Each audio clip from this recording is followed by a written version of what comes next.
Hello my dear student, good morning to all.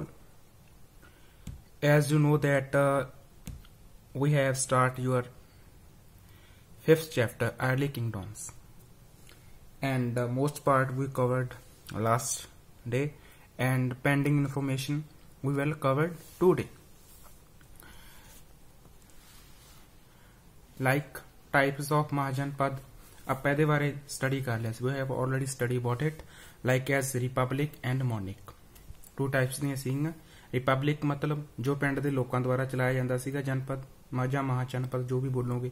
Monik ਜੋ ਕਿ ਇੱਕ ਰਾਜੇ ਦੁਆਰਾ ਚਲਾਇਆ ਜਾਂਦਾ ਸੀਗਾ। ਠੀਕ ਆ, ਹੁਣ ਆਪਾਂ ਇੱਥੋਂ ਦੇ ਕੀ ਕਰਨਾ ਹੈਗਾ, ਟੈਕਸੇਸ਼ਨ ਮਤਲਬ ਕਰ ਬਾਰੇ ਸਟੱਡੀ ਕਰਦੇ ਹਾਂ। ਅੱਜ ਸਮ ਪੁਆਇੰਟ ਹੋਣਗੇ, ਉਹਦੇ ਰਿਲੇਟਡ ਸਾਰੀ ਇਨਫੋਰਮੇਸ਼ਨ ਹੋਊਗੀ, ਲਾਈਕ ਟੈਕਸੇਸ਼ਨ। ਕਰ ਕੀ ਆ ਸਟੂਡੈਂਟ, ਅੱਜ ਜੋ ਅਸੀਂ ਤੁਹਾਨੂੰ ਸਿੰਪਲੀ ਰਿਲੇਟ ਕਰਕੇ ਦੱਸਦਾ ਅੱਜ ਨਾ ਮੈਂ, ਜੋ ਅਸੀਂ GST ਦੇ ਰੂਪ ਵਿੱਚ ਅੱਜ ਅਸੀਂ ਗੌਰਮੈਂਟ ਨੂੰ ਪ੍ਰੋਵਾਈਡ ਕਰ ਰਹੇ ਹਾਂ, ਉਹਨੂੰ ਕੀ ਕਰ ਬੋਲਿਆ ਜਾਂਦਾ ਹੈਗਾ, ਟੈਕਸ, ਜਿਹਨੂੰ ਟੈਕਸ ਬੋਲਿਆ ਜਾਂਦਾ। ਕਿਸੇ ਵੀ ਚੀਜ਼ ਤੇ ਜੋ ਵੀ ਅੱਜ ਅਸੀਂ ਚੀਜ਼ ਪਰਚੇਜ ਕਰਦੇ ਹਾਂ ਉਹ ਤੇ ਟੈਕਸ ਲੱਗਦਾ ਹੈਗਾ। ਠੀਕ ਆ, ਸੋ ਟੈਕਸੇਸ਼ਨ ਦੀ ਜਿਹੜੀ ਪ੍ਰੋਸੈਸ ਸੀਗੀ ਜਦੋਂ ਤੋਂ ਮਤਲਬ ਕਿੰਗਡਮਸ ਸਟਾਰਟ ਹੋਈਆਂ, ਮਤਲਬ ਕਿਸੇ ਵੀ ਰਾਜੇ ਦਾ ਰਾਜ ਸਟਾਰਟ ਹੋਇਆ ਉਹਨੇ ਉਦੋਂ ਤੋਂ ਸਟਾਰਟ ਕਰਦੀ ਸੀ। ਉਹੀ ਉਹਨਾਂ ਦਾ ਇਨਕਮ ਦਾ ਇੱਕ ਸੋਰਸ ਸੀਗਾ। ਅੱਜ ਵੀ ਦੇਖਿਆ ਜਾਵੇ ਗੌਰਮੈਂਟ ਜਿਹੜੀ ਆਪਣੀ ਆ ਪ੍ਰੈਜ਼ੈਂਟਲੀ ਗੌਰਮੈਂਟ ਆ, ਉਹਦੀ ਇਨਕਮ ਦਾ ਸੋਰਸ ਕੀ ਆ, ਮੋਸਟਲੀ ਪਾਰਟ ਇਨਕਮ ਨੂੰ ਟੈਕਸ ਕਵਰ ਕਰ ਰਿਹਾ ਹੈਗਾ। ਠੀਕ ਆ, ਇੱਕ ਟੈਕਸ ਹੀ ਆ ਜਿਹਦੇ ਥਰੂ ਗੌਰਮੈਂਟ ਕੀ ਆ ਇਕੋਨੋਮਿਕਲੀ ਪ੍ਰੂਫ ਹੋ ਰਹੀ ਹੈਗੀ, ਮਤਲਬ ਗੌਰਮੈਂਟ ਕੋਲ ਪੈਸਾ ਆ ਰਿਹਾ। ਹਰੇਕ ਚੀਜ਼ ਦੇ ਉੱਪਰ ਸਟੂਡੈਂਟ ਟੈਕਸ ਲੱਗਦਾ ਹੈਗਾ। ਚਲੋ ਟੈਕਸੇਸ਼ਨ ਦੀ ਗੱਲ ਕਰਦੇ ਹਾਂ। ਕਰ ਦੀ main source of revenue was agriculture. ਜੇ ਦੇਖਿਆ ਜਾਵੇ ਸਟੂਡੈਂਟ ਪੁਰਾਣੇ ਸਮੇਂ ਦੇ ਵਿੱਚ ਲੋਕਾਂ ਦਾ ਜਿਹੜਾ ਮੇਨ ਸੋਰਸ ਕੀ ਸੀਗਾ, ਮੇਨ ਆਕੂਪੇਸ਼ਨ ਕੀ ਸੀ, ਐਗਰੀਕਲਚਰ ਸੀ, ਜਿਹਨੂੰ ਫਾਰਮਿੰਗ ਵੀ ਬੋਲਿਆ ਜਾਂਦਾ। ਠੀਕ ਆ, ਸੋ ਇਹਦੇ ਉੱਪਰ ਟੈਕਸ ਲਗਾਇਆ ਜਾਂਦਾ ਸੀਗਾ। ਉਹ ਟੈਕਸ ਕਿਹੜੇ ਵੇ ਨਾਲ ਹੋ ਸਕਦਾ ਸਟੂਡੈਂਟ, ਉਹ ਕਿਦਾਂ ਸੀਗਾ, ਦੀ ਫਾਰਮਰਸ ਹੈਡ ਟੂ ਪੇ 1/6 ਮਤਲਬ 6ਵਾਂ ਹਿੱਸਾ 1/6 ਪਾਰਟ ਆਫ ਦੇਅਰ ਪ੍ਰੋਡਕਸ਼ਨ, ਜਿੰਨਾ ਸਟੂਡੈਂਟ ਉਹ ਉਹਨਾਂ ਦੀ ਪ੍ਰੋਡਕਸ਼ਨ ਹੁੰਦੀ ਸੀਗੀ। ਠੀਕ ਆ, ਉਹਦਾ 6ਵਾਂ ਹਿੱਸਾ ਦੇਣਾ ਪੈਂਦਾ ਸੀ। ਸਟੂਡੈਂਟ ਕਿੱਦਾਂ ਲਿਆ ਜਾਂਦਾ ਸੀ ਟੈਕਸ, ਜਦੋਂ ਕਿਸਾਨ ਖੇਤ ਦੇ ਵਿੱਚ ਫਸਲ ਕੱਟ ਲੈਂਦਾ ਸੀਗਾ। ਠੀਕ ਆ, ਉਦੋਂ ਹੀ ਜਿਹੜੇ ਇਹਦੇ ਬੰਦੇ ਹੁੰਦੇ ਸੀ ਰਾਜੇ ਦੇ, ਜੋ ਮਤਲਬ ਇੰਪਲਾਈ ਰੱਖੇ ਹੁੰਦੇ ਸੀ, ਉਹ ਖੇਤ ਪਹੁੰਚ ਜਾਂਦੇ ਸੀ। ਜਿਹੜੀਆਂ ਜਿੰਨੀ ਉਹਦੀ ਪ੍ਰੋਡਕਸ਼ਨ ਹੋਈ ਹੁੰਦੀ ਸੀ ਉਹਦੀਆਂ ਮਤਲਬ 6ਵਾਂ ਹਿੱਸਾ ਦੇਣਾ, ਉਹਦੀਆਂ 6 ਢੇਰੀਆਂ ਪਾ ਲੈਂਦੇ ਸੀ।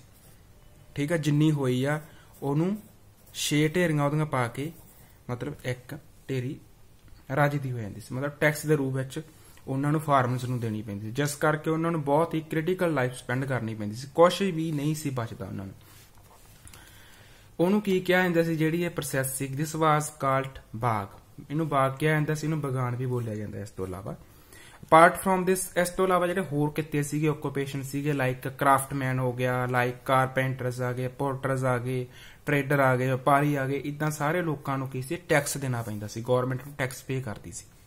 ਠੀਕ ਆ, ਗੌਰਮੈਂਟ ਨੂੰ ਕੀ ਕਰਦੇ ਸੀ, ਟੈਕਸ ਦਿੰਦੇ ਸੀਗੇ, ਤਾਂ ਹੀ ਉਹ ਕੰਮ ਕਰ। ਜਿਹੜਾ ਪਰਸਨ ਟੈਕਸ ਨਹੀਂ ਦਿੰਦਾ ਸੀ ਉਹਦਾ ਜਿਹੜਾ ਕਾਰੋਬਾਰ ਸਭ ਠੱਪ ਕਰ ਦਿੱਤੇ ਜਾਂਦੇ ਸੀ। ਹੁਣ ਵੀ ਸਟੂਡੈਂਟ ਆਈ ਆ, ਜਦੋਂ ਅਸੀਂ ਗੌਰਮੈਂਟ ਨਾਲ ਮਤਲਬ ਟੈਕਸ ਨਹੀਂ ਦਿੰਦੇ ਜਾਂ ਕੁਝ ਵੀ ਨਹੀਂ ਕਰਦੇ, ਸਾਡਾ ਕੋਈ ਵੀ ਕਾਰੋਬਾਰ ਬੰਦ ਕਰ ਦਿੱਤਾ ਜਾਂਦਾ ਹੈਗਾ। ਅੱਗੇ ਕੀ ਆ, ਟ੍ਰੇਡ। ਸਟੂਡੈਂਟ ਵਪਾਰ ਵੀ ਚੱਲਦਾ ਸੀ। ਟ੍ਰੇਡ ਦਾ ਮਤਲਬ ਹੁੰਦਾ ਵਪਾਰ। ਵਪਾਰ ਕਾਹਦਾ ਮਤਲਬ, ਵਪਾਰ ਮਤਲਬ ਕਰੰਸੀ ਕੀ ਚੱਲਦੀ ਸੀ। ਜਦ ਪਹਿਲਾਂ ਗੱਲ ਕਰਦੇ ਹਾਂ, ਸਿੱਕੇ ਕਿਹੜੇ ਚੱਲਦੇ ਸੀ, coins of silver and copper. Silver ਤੇ ਕਾਪਰ ਤੇ ਸਿੱਕੇ ਚੱਲਦੇ ਸੀਗੇ ਉਸ time. Done, came into use, ਵਰਤੋਂ ਦੇ ਵਿੱਚ ਸਿਲਵਰ ਐਂਡ ਕਾਪਰ ਦੇ ਸਿੱਕੇ ਕੀਤੇ ਗਏ ਆ ਉਸ time and use. Things like silk, ਵਪਾਰ ਕਾਹਦਾ ਸੀਗਾ, ਸਿਲਕ ਦਾ ਸੀਗਾ। ਠੀਕ ਆ, ਪਰਫਿਊਮਸ ਸੀਗੇ।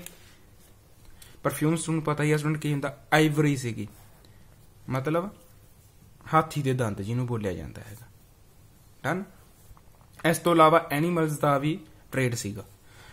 ਕੰਸਟਰਕਟਿੰਗ ਰੋਡਸ, ਮਤਲਬ ਸਟੂਡੈਂਟ ਉਦੋਂ ਰੋਡ ਕੰਸਟਰਕਟ ਬਣ ਚੁੱਕੇ ਸੀਗੇ। ਜੇ ਆਪਾਂ ਸੋਚੀਏ ਪੱਕੀਆਂ ਸੜਕਾਂ ਨਹੀਂ, ਮਤਲਬ ਜਿੱਦਾਂ ਵੀ ਵੇ ਨਾਲ ਉਹਨਾਂ ਨੇ ਰੋਡ ਕ੍ਰੀਏਟ ਕੀਤੀ ਸੀ, ਕੱਚੀਆਂ ਸੜਕਾਂ ਹੋ ਸਕਦੀਆਂ। ਠੀਕ ਆ, ਰੋਡ ਬਣ ਚੁੱਕੇ ਸੀਗੇ। ਜਿਹੜੀਆਂ ਨਦੀਆਂ ਸੀਗੀਆਂ, ਮਤਲਬ ਦਰਿਆ ਆਉਂਦੇ ਸੀਗੇ, ਕੋਈ ਵੀ ਰਿਵਰ ਆਉਂਦੀਆਂ ਸੀਗੀਆਂ, ਜਿਹੜੀਆਂ ਕਿ ਉਹਨਾਂ ਦੇ ਟ੍ਰੇਡ ਦੇ ਵਿੱਚ ਇੱਕ ਹਿਸਾਬ ਨਾਲ ਅਡਿੱਕਾ ਸੀ, ਉੱਥੇ ਕੀ ਆ, ਬ੍ਰਿਜ, ਪੁਲ ਵੀ ਬਣ ਚੁੱਕੇ ਸੀਗੇ, ਜਿਸ ਤਰ੍ਹਾਂ ਇਹਨਾਂ ਨੂੰ ਇੱਧਰ ਉੱਧਰ ਜਾਣਾ ਸੌਖਾ ਹੋ ਗਿਆ ਸੀਗਾ। ਜਿਹੜੇ ਮਹਾਜਨਪਦ ਸੀਗੇ ਇੱਕ ਦੂਸਰੇ ਨਾਲ ਟ੍ਰੇਡ ਕਰਨਾ ਸਟਾਰਟ ਕਰ ਦਿੱਤਾ ਸੀਗਾ। ਇਹਨਾਂ ਦਾ ਜਿਹੜਾ ਟ੍ਰੇਡ ਸੀਗਾ ਮੋਸਟਲੀ ਨੇਬਰਹੁੱਡ ਕੰਟਰੀ ਦੇ ਨਾਲ ਚੱਲਦਾ ਸੀ। ਡਨ। ਨੈਕਸਟ ਟਾਊਨਸ ਦੀ ਗੱਲ ਕਰਦੇ ਆ।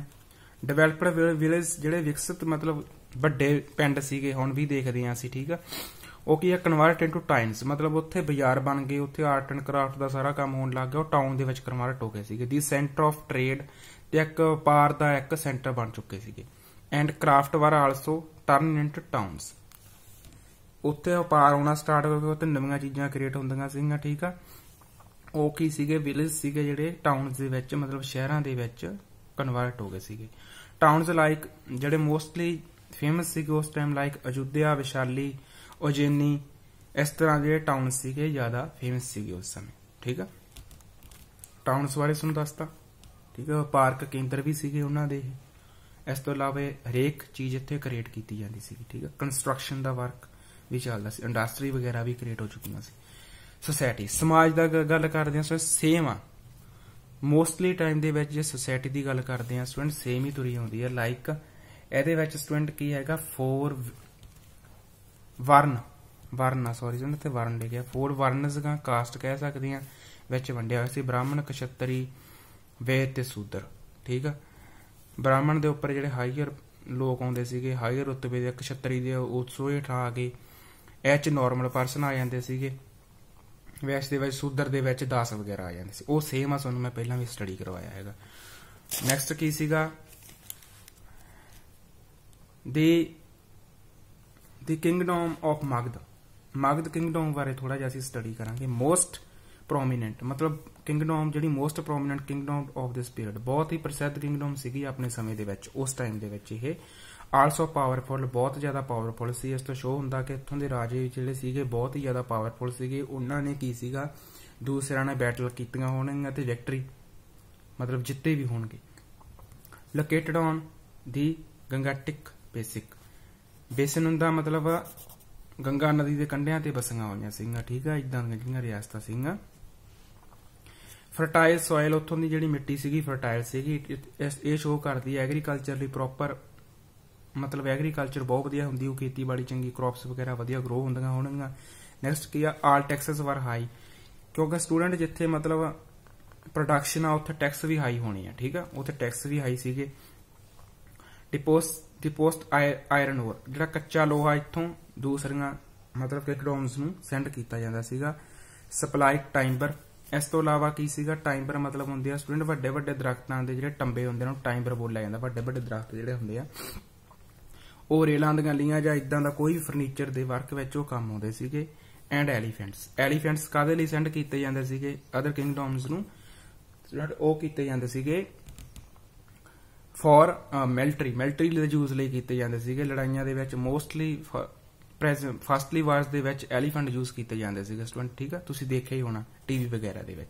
ਐਂਡ ਪਾਵਰਫੁਲ ਰੂਲਰ ਸੀਗੇ, ਇੱਥੋਂ ਦੇ ਜਿਹੜੇ ਰਾਜੇ ਸੀਗੇ ਪਾਵਰਫੁਲ ਸੀਗੇ, ਠੀਕ ਆ। ਰੂਲਰ ਹੁੰਦੇ ਜਿਨ੍ਹਾਂ ਦਾ ਰੂਲ ਸੀਗਾ। ਡਨ। ਇੱਕ ਹੈਗੀ ਆ ਵੱਜੀ ਰਿਪਬਲਿਸ਼ਨ ਕਿੰਗਡਮ, ਮਤਲਬ ਇਹ ਗਣਤੰਤਰ ਕਿੰਗਡਮ ਸੀਗੀ ਵੱਜੀ। ਇੱਥੋਂ ਸ਼ੋਅ ਹੁੰਦਾ ਹੈਗਾ ਇੱਥੇ ਕਿਸੇ ਰਾਜੇ ਦਾ ਰਾਜ ਨਹੀਂ ਸੀਗਾ, ਇੱਥੋਂ ਆਮ ਲੋਕਾਂ ਦਾ ਰਾਜ ਸੀਗਾ ਜੋ ਕਿ ਲੋਕਾਂ ਦੁਆਰਾ ਕਾਮਨ ਲੋਕਾਂ ਦੁਆਰਾ ਇਲੈਕਟਡ ਕੀਤੇ ਹੋਏ ਸੀਗੇ। ਡਨ। ਸਿਚੁਏਟਡ ਐਂਡ ਬਿਹਾਰ, ਇਹ ਕਿੱਥੇ ਆ, ਬਿਹਾਰ ਦੇ ਵਿੱਚ ਆ। ਕੈਪੀਟਲ ਇਹਦੀ ਕੀ ਆ, ਵਿਸ਼ਾਲੀ।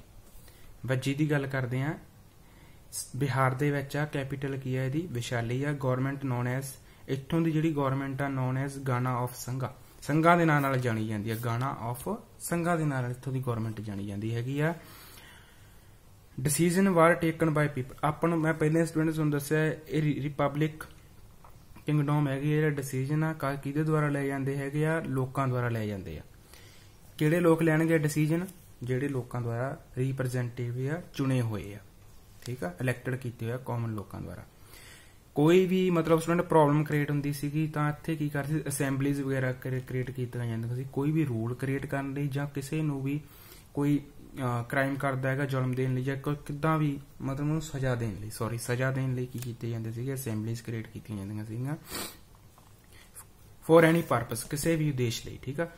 ਇੱਕ ਧਿਆਨ ਦੇਣ ਵਾਲੀ ਗੱਲ ਆ, ਵੂਮੈਨਸ ਵੂਮਨਸ ਜਿਹੜੇ ਸੀਗੇ ਐਂਡ ਦਾਸ ਮਤਲਬ ਜਿਹੜੇ ਸ਼ੂਦਰ ਕਾਸਟ ਨੂੰ ਬਿਲੋਂਗ ਕਰਦੇ ਸੀਗੇ ਲੋਕ ਜਾਂ ਵੂਮਨ ਸੀਗੀਆਂ, ਉਹ ਇਹਨਾਂ ਵਿੱਚ ਅਸੈਂਬਲੀਜ਼ ਦੇ ਵਿੱਚ ਪਾਰਟਿਸਿਪੇਟ ਨਹੀਂ ਸੀ ਕਰ ਸਕਦੀਆਂ। ਸੋ ਸਟੂਡੈਂਟ, ਇਹ ਤੁਹਾਡਾ ਸੀ 5th ਚੈਪਟਰ ਜੋ ਅੱਜ ਕੰਪਲੀਟ ਹੋ ਚੁੱਕਿਆ। Okay student, thanks to all.